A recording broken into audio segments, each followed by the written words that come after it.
España no tiene una importancia grande en el mundo por su petróleo, ni tampoco por la tecnología digital. Y sin embargo, España sí es una nación de primer nivel mundial por su lengua, por su cultura y por su historia. La Constitución española dice: el castellano es la lengua española oficial del Estado.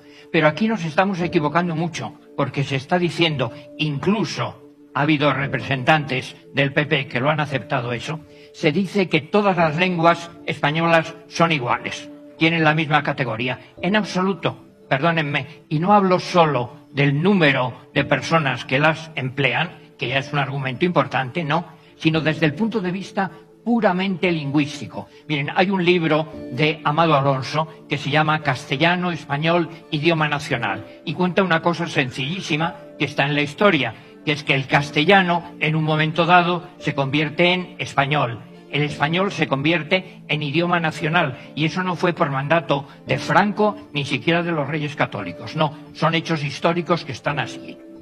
Lingüísticamente, no todas las lenguas son iguales, porque el castellano español tiene una diferencia fundamental.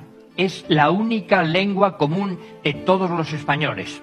Es decir, que un independentista, por ejemplo, catalán, con un independentista vasco, por ejemplo, ¿en qué se entienden? En castellano, naturalmente. No se entienden en otra lengua. Curiosamente, yo creo que somos el único país del mundo occidental que yo conozco donde resulta que hay zonas de España donde no se puede estudiar en la lengua oficial española, a pesar de lo que dice la Constitución.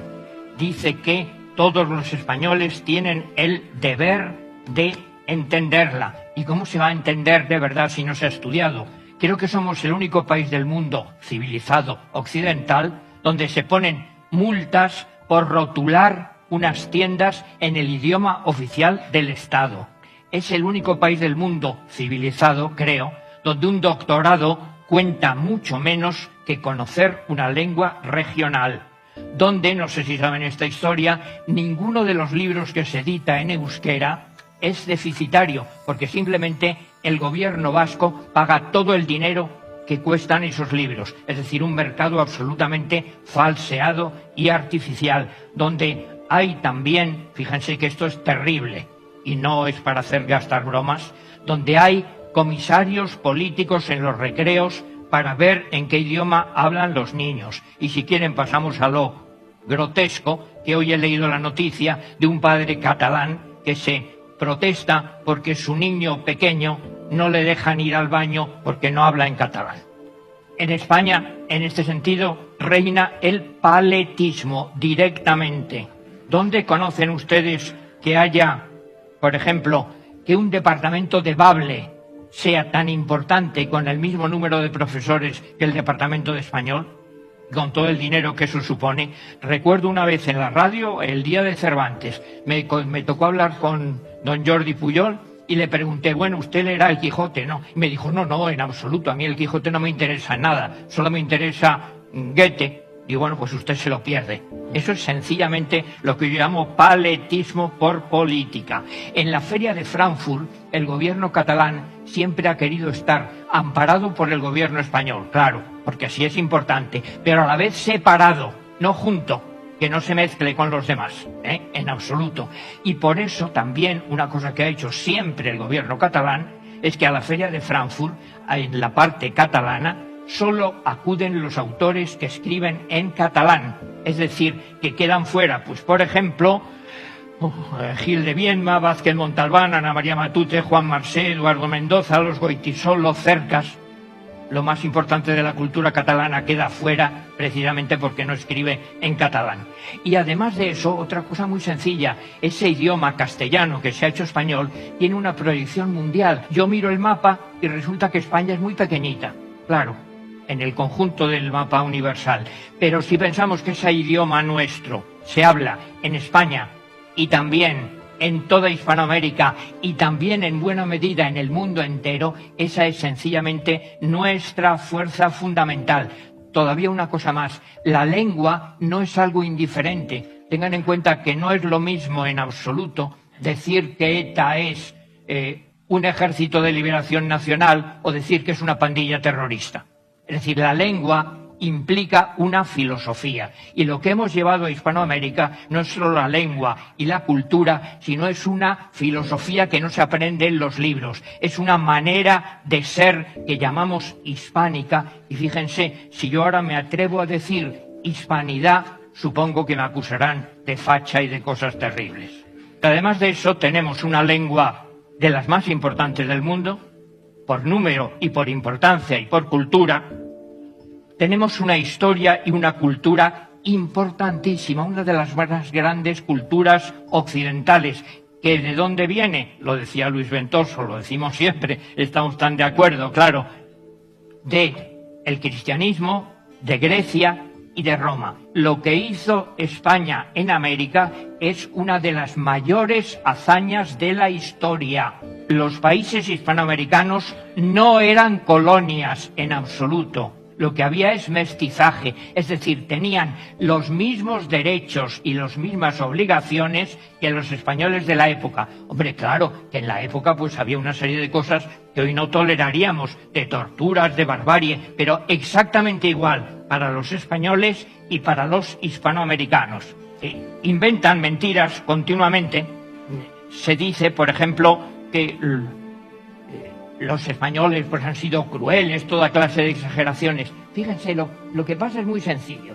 Cuando un país en el mundo entero se convierte en un momento dado histórico en el más importante del mundo, sus enemigos se inventan cosas malas sobre ellos. Nosotros tenemos la famosa leyenda negra. Bien, lo peor de la leyenda negra española, y ahora lo dicen muchos libros, claro, Elvira Rocabarejas y por muchos más, lo peor nuestro es que hemos interiorizado y que los españoles nos hemos creído lo que los enemigos de España dicen de España. Tenemos un ministro de Cultura que, en vez de defender a España, defiende lo que dicen los enemigos de España para atacar. Y dicen desde el ministro de Cultura hasta muchos progres modernos que hay que pedir perdón a Hispanoamérica por oprimirla. ¿Pero pedir perdón de qué? En realidad les digo solamente una frase de Carmen Iglesias. En realidad, los españoles llevaron a América los valores de la civilización occidental. ¿Todo esto cómo se conoce? Pues claro, se conoce estudiando historia. Historia de verdad, que la izquierda que nos gobierna ha aceptado entregarse a toda una serie de mitos progres, woke, si ustedes quieren, modernos, como ustedes quieran llamarlo. Y eso es funesto, eso es fatal, y que los pedagogos entran a defender eso. El horror al trabajo y al esfuerzo. Una frase que a mí me parece tremenda. Dice, la cultura del esfuerzo genera fatiga estructural, ansiedad y cardiopatía. Hombre, claro, yo estoy mucho mejor durmiendo la siesta, créanme, que trabajando. Dice un poeta italiano, laborar estanca, claro, trabajar cansa, por supuesto. Eso lo escribió doña Lilith Berstringe, que pasó de Podemos a ocuparse de trabajar en la agenda española para los años 50. Horror al trabajo, desprecio de la memoria, desprecio de la cronología, quitar autoridad a los profesores, creer y defender que la meritocracia es elitista. ¿Y eso qué supone? Pues sencillamente igualdad por abajo, disminuir, rebajar los exámenes, rebajar los suspensos, rebajar la repetición de cursos, defender que las becas sean solo por la situación económica y no por el rendimiento escolar. Y sobre todo algo de fondo que yo no sé cómo todo el mundo no se ha dado cuenta. Dicen oficialmente, no hay que enseñar conocimientos, porque ya está todo en Internet, entonces da igual, ¿para qué?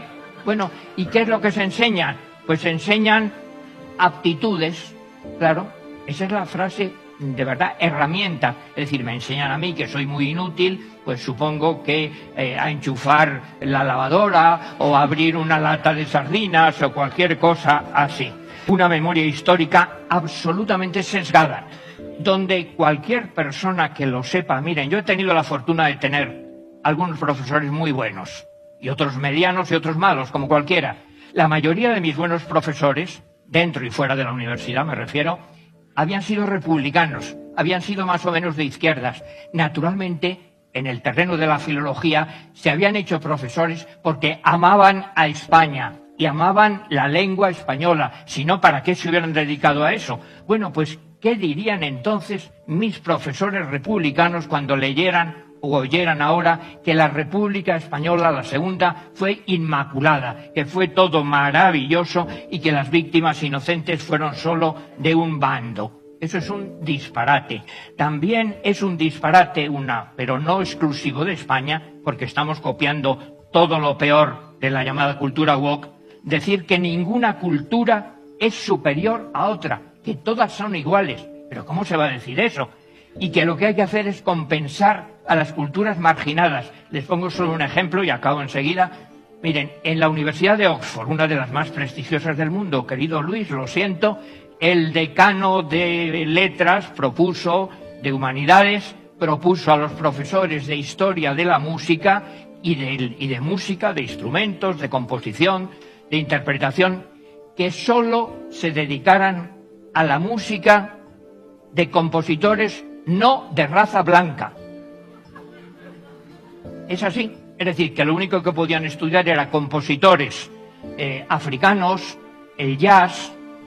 ¿Se dan cuenta a qué nivel de disparate estamos llegando? Pues eso es lo que hemos cogido en España. Bueno, ¿cuál es el remedio? Pues miren, muy sencillo y muy difícil de llevar a la práctica, claro, pero absolutamente necesario.